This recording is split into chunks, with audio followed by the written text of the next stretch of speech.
दिल्ली में लेके जमीनिया बलम हमरा खै मलनिया। दिल्ली में लेके जमीनिया बलम हमरा खै मलनिया। मैके में होते हो तो मम्मी से कहते हो, मैके में होते तो मम्मी से कहते हो। सासुर में सास मलकिनिया बलम हम राखै मलनिया। सासुर में सास मलकिनिया बलम राखै मलनिया। मैके दिल्ली में लेके जमीनिया बलम हम राखै मलनिया।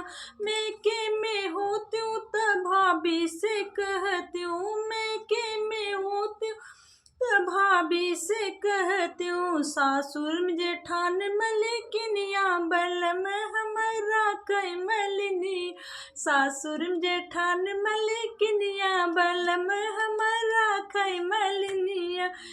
दिल्ली में लेके जमीनिया बलम हम राखै मलनिया।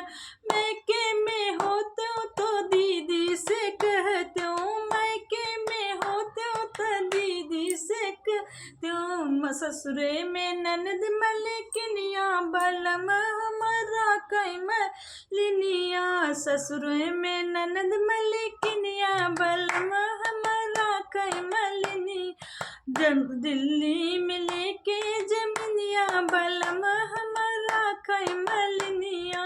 दिल्ली में के जमीनिया बलम हम राखै मलनिया।